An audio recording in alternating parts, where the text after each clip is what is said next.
মুস্তাফিজুর রহমানকে আইপিএলে নেওয়া হবে না, তার 12.5 কোটি টাকার একটা বড় ক্ষতি হয়েছে। সবই ঠিক, কিন্তু আমি গ্যারান্টি দিয়ে বলছি মুস্তাফিজ সেই সময় বসে থাকবেন না।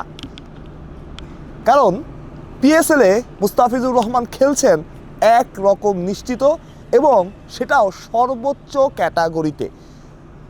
অর্থাৎ পিএসএলে মুস্তাফিজ শুধু যাবেনই না, ভালো দামও পাবেন, অর্থাৎ ভালো অর্থও সেখান থেকে পাবেন। যতটা সম্ভব ততটাই মুস্তাফিজকে অর্ডার করবে পিসিবি বা পিএসএল ম্যানেজমেন্ট, এমনটাই খবর। ইতিমধ্যে মুস্তাফিজের এজেন্ট যিনি মুস্তাফিজুর রহমান সহ অন্যান্য ক্রিকেটারদের নিয়ে কাজ করেন, সেই ইহসানের সাথে কথা হয়েছে পিএসএল কর্তৃপক্ষের, তেমনটাই তিনি জানিয়েছেন। প্রাথমিক একটা আলাপ হয়েছে আপাতত, কিন্তু সেখানে যে মুস্তাফিজকে নিয়ে তাদের আগ্রহ ফুটে উঠেছে সেটা একদম পরিষ্কার। এবং যেমনটা কালকে থেকে আপনারা শুনছিলেন, মেজর লিগ ক্রিকেটের নাইট রাইডার্সের যে আরেকটা দল আছে সেখানেও মুস্তাফিজকে খেলানোর একটা পরিকল্পনা চলছিল। কিন্তু মুস্তাফিজ এখন আসলে যে ফর্মে, তাকে আসলে আফসোস করার কোনো রকম কারণ নাই। কারণ দুনিয়ার যে কোনো ফ্র্যাঞ্চাইজি লিগ এখন মুস্তাফিজকে পেতে চাইবে। মুস্তাফিজের ক্যারিয়ারের শুরুর সময় একটা প্রাইম টাইম ছিল, সেটা সত্যি। সেই মুস্তাফিজ একটু আলাদা ছিলেন, সেই মুস্তাফিজ একদম অপ্রতিরোধ্য ছিলেন। তবে এখন প্রতিটা ক্রিকেটারেরই ক্যারিয়ারের একটা সময় শুরুর পরে একটা পিক টাইম আসে, যে টাইমে ক্রিকেটার তার সেরা ক্রিকেটটা খেলেন। সবার বেলাতেই সেটা যত দুনিয়ার যত পেসার ছিলেন, ব্যাটার ছিলেন, সবার বেলাতেই সেটা হয়েছে। সেই পিক টাইমটাই বোধহয় মুস্তাফিজুর রহমান এখন পার করছেন।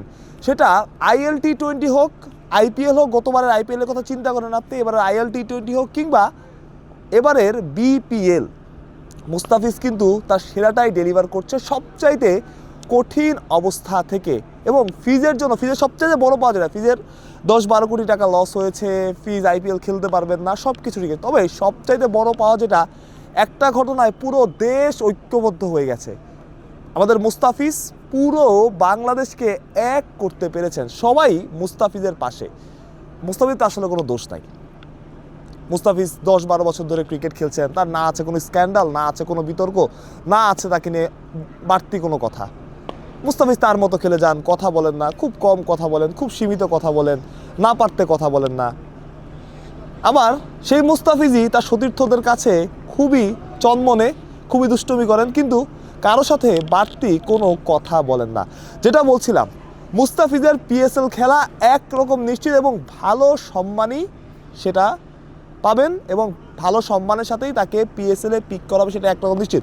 অর্থাৎ আইপিএলের সময়টা যে আপনি বসে থাকবেন, মুস্তাফিজ খেলবে না, মুস্তাফিজ বাড়িতে থাকবে, ছুটি কাটাবে, ব্যাপারটা কিন্তু এমন না। মুস্তাফিজ পিএসএলে যাচ্ছেন, এবং মাঝে তো আমাদের নিউজিল্যান্ড সিরিজ আছেই। মুস্তাফিজ সেই সিরিজটাও হয়তো বা খেলবেন, আগে হয়তো ওয়ানডে খেলতেন, এখন হয়তো টি20ও খেলবেন। বাট পিএসএলে মুস্তাফিজুর রহমান যাচ্ছেন, সেটা একরকম নিশ্চিত। এবং পিএসএল যেহেতু ইন্ডিয়া তাকে বা বিসিসিআই তাকে সরিয়ে দিতে বলেছে, বিসিসিআই তাকে নিতে নিষেধ করেছে, একটা হাইপ ক্রিয়েট হয়েছে, কলকাতা তাকে অনেক দামে কিনেছিল, অনেক কারাকারি করে অনেকগুলো টিমের সাথে তাকে দলে নিয়েছিল। তাই মুস্তাফিজের পিএসএল এবার একটা অন্যরকম হাইপও থাকবে, শুধুমাত্র এটা সত্য, শুধুমাত্র ক্রিকেটার মুস্তাফিজের জন্য না, পারপার্শ্বিক যেসব আলোচনা হয়েছে, যেসব কথাবার্তা হয়েছে, সেই সব কিছুর জন্য।